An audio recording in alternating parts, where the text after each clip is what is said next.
And there is no guarantee that fully operational crossings with bells, lights, and gates can stop some of the most preventable accidents.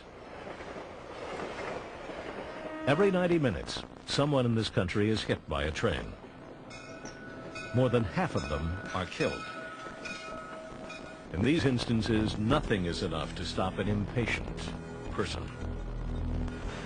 In September of 1989, our son Jonathan, who was then 11, was coming home from soccer practice, and he was riding his bicycle, and one train had just gone by, and he saw that one train had just gone by, and he went around the gate and was struck by a second train that was coming from the opposite direction.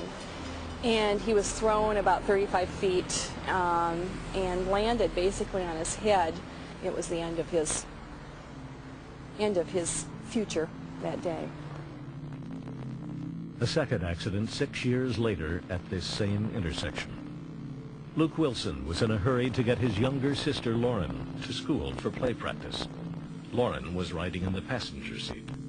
Luke decided that he could get her there just a little bit faster if he didn't have to wait for the train to go by, so he went around the crossing guards and then was immediately hit, of course, and my daughter Lauren was killed immediately. Luke Wilson has recovered from his injuries after more than a year, but Jonathan Goers' condition will never improve. Today, more than 6 years after riding his bike around the down gates, the boy is confined to a wheelchair. He has the mental capacity of a 1-year-old and millions of dollars in medical bills. The only voluntary movement that he has is with his left arm and shoulder. He's able to make swiping motions with that. His life is really very, very limited. Because of their common tragedies, Lanny Wilson and Ellie Goers are calling for greater safety precautions at crossings. They feel the urge to go around a down gate is just too tempting. The day that Luke and Lauren's accident took place, he did a slalom around the gates, making sure that he didn't touch the gates, that he didn't touch the car. People have to be prevented from doing those kinds of dangerous activities. They have to be protected against their own impatience. That kind of slalom move could not take place if there were 4 quadrant gates instead of just one gate on each side.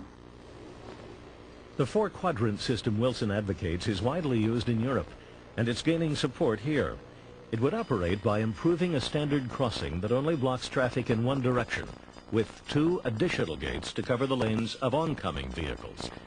This would make it nearly impossible to slalom around the gates. And where would the money come from to make these improvements? Wilson thinks it already exists.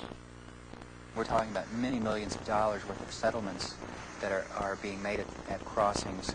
So just talking in terms of monetary types of things alone, with the care of people who are injured, plus the settlements that are made, there's an incredible amount of money that's being wasted.